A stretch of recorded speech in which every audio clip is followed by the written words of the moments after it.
Beed citizen live update. मुख्यमंत्री यांच्या WhatsApp संकल्पनेतून निराधार लाभार्थ्यांचे गावातच डीबीटी करून घेण्याचे महाराष्ट्र राज्यातील एकमेव बीड तहसील प्रशासनामार्फत नायब तहसीलदार प्रशांत जाधवर यांच्या संकल्पनेतून सध्या जिल्हाधिकारी विवेक जॉन्सन, उपजिल्हाधिकारी शैलेश सूर्यवंशी, बीडच्या उपविभागीय अधिकारी कविता जाधव, तहसीलदार चंद्रकांत शेळके यांच्या मार्गदर्शनाखाली तालुकाभरात संजय गांधी श्रावणबाळ विभागाअंतर्गत गावोगावी कॅम्पचे आयोजन करण्यात येत असून लाभार्थ्यांची डीबीटी प्रक्रिया पूर्ण करून देण्याची मोहीम प्रशासनाने हाती घेतली आहे। नायब तहसीलदार चंद्रकांत जाधवर हे वेळोवेळी मंडळ अधिकारी, ग्राम महसूल अधिकारी यांच्याशी संपर्क साधून वयोवृद्ध लाभार्थ्यांना तहसील कार्यालयास येण्याची गरज भासू नये यासाठी प्रयत्नशील असल्याचं दिसून येत आहे। सोमवार दिनांक 28 एप्रिल रोजी कुर्ला येथे अशाच एका कॅम्पचे आयोजन प्रशासनामार्फत करण्यात आले। नायब तहसीलदार प्रशांत जाधवर यांच्या उपस्थितीत वयोवृद्ध महिला व लाभार्थी यांची डीबीटी प्रक्रिया पूर्ण करून घेण्यात आली। यावेळी माहिती देताना नायब तहसीलदार प्रशांत जाधवर यांनी नमूद केले की बीड तालुक्यात संजय गांधी योजनेचे म्हणजेच ज्यांचा वयोगट 18 ते 65 वर्ष आहे त्यांची लाभार्थी संख्या 8860 इतकी आहे।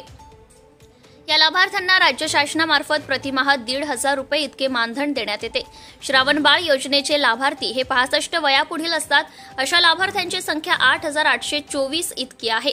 65 वर्षावरील लोकांना इंदिरा गांधी राष्ट्रीय वृद्धापकाळ निवृत्ती वेतन अनुदान योजना सुद्धा असून त्या योजनेचे 3731 लाभार्थी आहेत। या योजनेत राज्य शासन 1,000 रुपये तर केंद्र शासन 500 रुपये इतके मानधन लाभार्थ्यांना देत असते।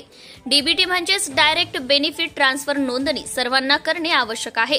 त्यासाठी लाभार्थ्यांचे आधार कार्ड हे मोबाईल क्रमांकास लिंक असणे अनिवार्य आहे। डीबीटीचा अर्ज भरून घेताना त्यावर मोबाईल क्रमांक सुद्धा टाकावा लागतो आणि लगेच त्या मोबाईल क्रमांकावर एक ओटीपी म्हणजेच वन टाइम पासवर्ड येतो। तो ओटीपी सांगावा लागतो। तो ओटीपी ऑपरेटरला सांगितल्यास तसेच डीबीटीची प्रक्रिया संपते।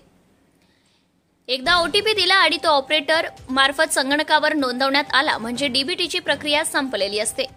कॅम्पच्या वेळी कुर्ला गावच्या सरपंच मंडाबाई पांडुरंग मारकड, उपसरपंच महादेव साहेबराव पटेकर, ग्रामपंचायत सदस्य शीतल संदीप पाटील, औरंगपूरचे सरपंच गोरख महादेव चांगण, कुर्ला मंडळाचे मंडळ अधिकारी जितेंद्र वाघ, ग्राम महसूल अधिकारी संजय नेवडे, उमेश खिंडरे, दुष्यंत शेळके, सुनील प्रधान, ग्राम महसूल सेवक कृष्णा राठोड, महसूल सेवक जवरे, संगणक ऑपरेटर महेंद्र राऊत व गावकरी परीक्षित पाटील, ज्ञानेश्वर यादव, ग्रामपंचायत शिपाई बाबासाहेब कानडे, महादेव आरसूळ, नवनाथ गव्हाणे, परमेश्वर गुंड, शेख खाजाभाई, भगवानराव यादव, दिगंबर शेवाळे हे उपस्थित होते।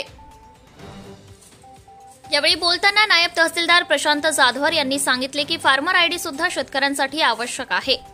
शेतकऱ्यांनी तात्काळ फार्मर आयडी काढून घ्यावा।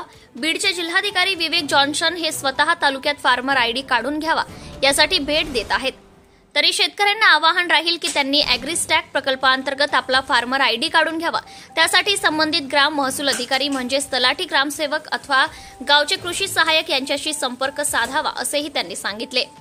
बीड तालुका प्रशासनाचा वयोवृद्ध व अडाणी लाभार्थ्यांप्रती असलेला कनवाळूपणा निश्चितच अभिनंदनीय आहे। ग्रामीण भागातील लाभार्थी नागरिक हे खरोखरच प्रशासनाचे आभारी आहेत अशा स्वरूपाची चर्चा यावेळी ऐकण्यास मिळाली। खचितच अशा प्रकारे प्रशासन नागरिकांसाठी 2 पावले पुढे आले तर प्रशासनाकडे नागरिक आपोआपच आदराने बघतील यात शंका नसावी।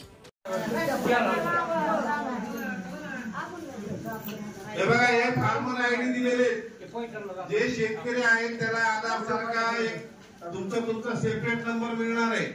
त्या नंबरवरच तुम्हाला सगळ्या शेतकऱ्यांच्या योजना भेटणार आहे। ते लक्षात घ्या। ज्यांनी काढलेलं असेल तर काढून घ्या, लगेच तुम्हाला मिळणार आहे। तो शेतकरी जे बांधव भगिनी आहेत त्यांना एक आधार नंबर सारखा शेतकऱ्याचा एक सेपरेट नंबर मिळणार आहे। आपली ओळख की आपण शेतकरी आहोत म्हणून तो इथंच काढून दिला जातो तुम्हाला। इथून पुढच्या सगळ्या शेतकरी बांधवासाठीच्या योजना त्या नंबरवरती अवलंबून आहेत। Subscribe now and press the bell icon. Never miss an update.